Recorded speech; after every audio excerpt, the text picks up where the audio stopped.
क्या बात है कान सिंह, मजदूरी कम लग रहे हैं? फसल काटने का काम ज्यादा ही है ना? क्या इतने से लोगों से काम होगा? हर किसी के खेत में ये फसल काटने का ही समय है, इसीलिए सब अपने अपने खेतों में ही काम कर रहे हैं। मुझे जितने लोग मिले मैं उतने लेकर आया हूँ। 4-5 दिन में काम खत्म कर देंगे। फसल काटने में ही इतने समय लगेगा तो बाकी काम कब होंगे कान सिंह? ठीक है, ये काम तो शुरू कर दो। खेत के काम के लिए परेशान हो रहे इस व्यक्ति का नाम है जगन्नाथ। जगन्नाथ एक अच्छा इंसान है और उस गांव में ही सबसे ज्यादा खेतों वाला और सबसे ज्यादा धनवान भी है।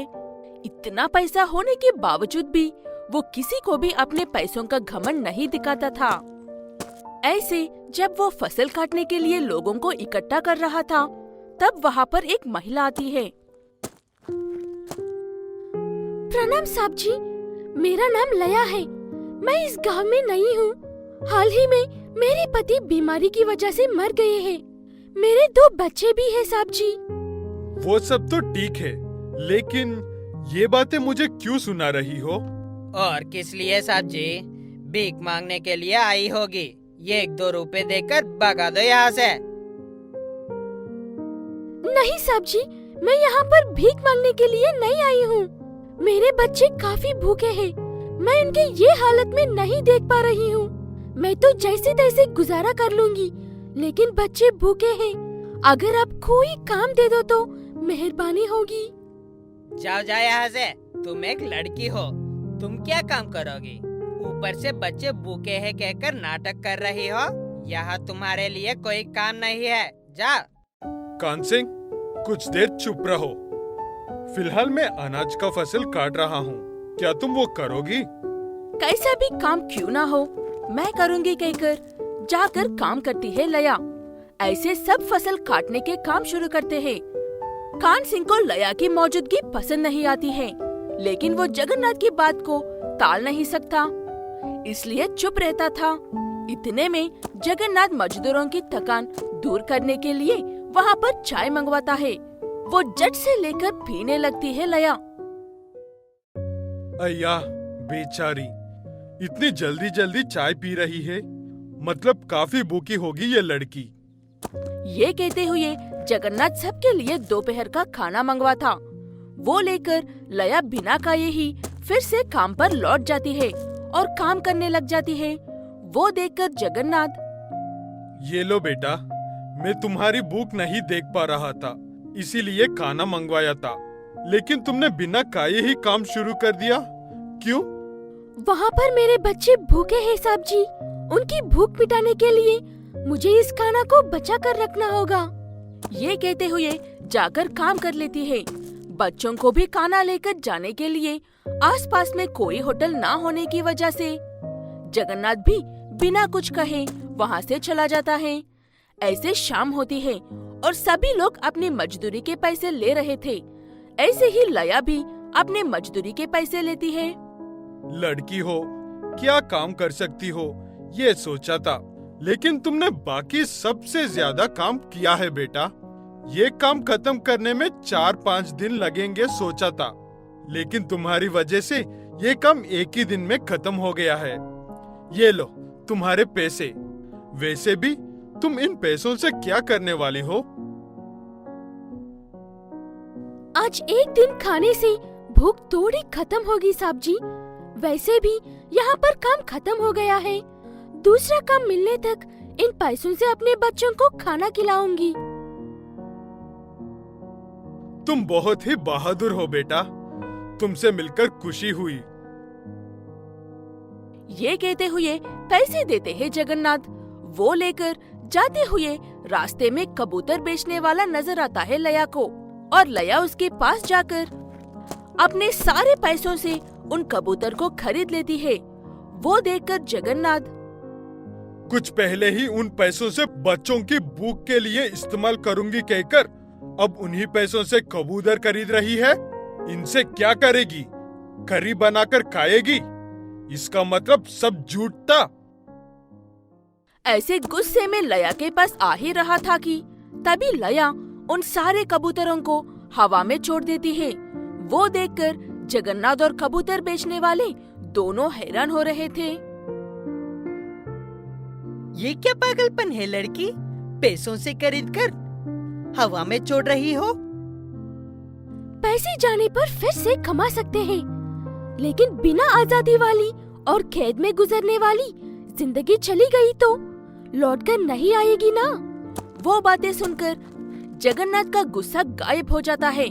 उसके बाद उसने लया के बारे में गलत सोचा था, ये बात समझ जाता है जगन्नाथ को और लया के पास जाकर उसे कार में घर तक छोड़ता हो कहता है, लेकिन लया उसे मना कर देती है। मैं भी उसी तरफ जा रहा हूँ बेटा, चलो। ये कहते हुए लया को घर के पास छोड़ता है और उसके लिए भी खाने के लिए कुछ खरीद कर देता है।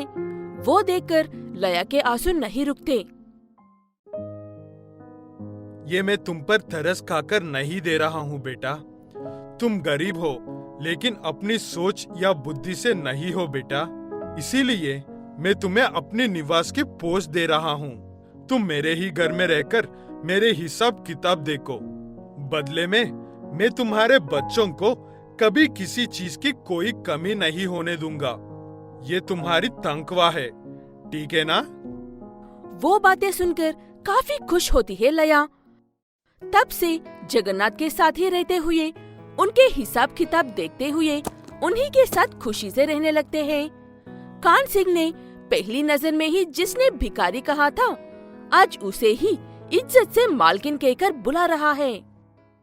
गंगा के पति गोविंद शहर की अच्छी कंपनी में काम करते थे और हर रोज बस में गांव से शहर का सफर करते थे। एक दिन ऐसे ही काम से लौटते वक्त उसकी बस का एक्सीडेंट हो जाता है और उस एक्सीडेंट में गोविंद की दोनों टांगे टूट जाती है। तब से गोविंद घर पर ही पड़ा रहता है और उसकी पत्नी गंगा उसका ख्याल रखती है। सुनिए, मुझे अब कोई काम करना पड़ेगा। सारा पैसे खत्म हो गए हैं और अगले महीने के लिए भी पैसे नहीं है। तुम्हें काम पर जाने की जरूरत नहीं है गंगा। मैं कुछ उपाय सोचता हूँ, तुम चिंता मत करो। मुझे पता है कि आप मुझसे मेहनत नहीं करवाना चाहते हो, लेकिन अगर हम ऐसे सोचने में वक्त बर्बाद कर देंगे तो भूखे मर जाएंगे। भूख से याद आया, आज बहुत अच्छा खाना बना है, उठो खाते हैं जी। ये कहते हुए गंगा अपने पति को उठाकर खाना खिलाती है। वो खाना सच में बहुत स्वादिष्ट था। ऐसा खाना खाने के बाद गोविंद के दिमाग में एक बहुत अच्छा उपाय आता है। गंगा, तुम इतना अच्छा खाना बनाती हो, क्यों ना हम बचे हुए पैसों से एक छोटा सा स्ट्रीट फूड बिजनेस खोल ले? ये तो बहुत अच्छा आइडिया है और किस्मत से घर में पहले से ही टेबल और कुर्सियां भी पड़ी हुई है। ये कहते हुए गंगा और गोविंद अगले दिन सच में एक होटल खोल लेते हैं। वो दोनों अपनी दुकान में मछली फ्राई बनाकर बेच रहे थे। गंगा मछली फ्राई कर रही थी और गोविंद ग्राहकों से पैसे लेकर उन्हें मछलियां दे रहा था। लोगों को उनकी मछली फ्राई का स्वाद काफी अच्छा लग रहा था और दुकान पर आने वाले सब लोग, वो उनकी दुकान ज्यादा भीड़ वाली जगह पर ना होने की वजह से गंगा और गोविंद का आधा सामान नुकसान में ही जा रहा था। दुकान तो चल रही है, लेकिन जैसे हमने चाहा था वैसे नहीं चल रही है। ऐसे हो तो हमारे पास अगले दिन दुकान लगाने के लिए भी पैसे नहीं बचेंगे। ऐसे हम अपने घर के सामने दुकान लगाएंगे तो सिर्फ यहाँ से गुजरने वाले ही आएंगे। अगर हम एक रेडी पर रखकर गांव में से एक चक्कर लगाते हुए बाजार में व्यापार करेंगे तो शायद हमें ये नुकसान नहीं झेलना पड़े। ये कहते हुए अगले दिन से गंगा और गोविंद एक रेडी पर चूल्हा और सामान रखकर गांव में से होते हुए बाजार में जाते हैं। गंगा रेडी को धक्का दे रही थी और गोविंद अपने व्हील चेयर पर बैठकर उसके पीछे पीछे चलते हुए, मछली ले लो मछली, ताजा ताजा गरम मछली फ्राई, मछली ले लो मछली, ऐसे पुकारते हुए आ रहा था। उसकी आवाज सुनकर बाजार में जाते वक्त ही ढेर सारे लोग गलियों में ही उनसे सारे फिश फ्राई खरीद ले रहे थे। ऐसे गलियों में घूमने की वजह से उनकी अच्छी कमाई हो रही थी, इसलिए गोविंद और गंगा गलियों में घूमना बंद करके बाजार में ही एक दुकान लगा लेते हैं। उनके फिश फ्राई का स्वाद इतना अच्छा था कि वो खाने के लिए लोग पड़ोसी गांव से भी आने लगे थे। पता नहीं तुम अपनी मछलियों में क्या डालकर बनाते हो। मैं हफ्ते में एक बार पड़ोसी गांव से जरूर खाने के लिए आता हूँ।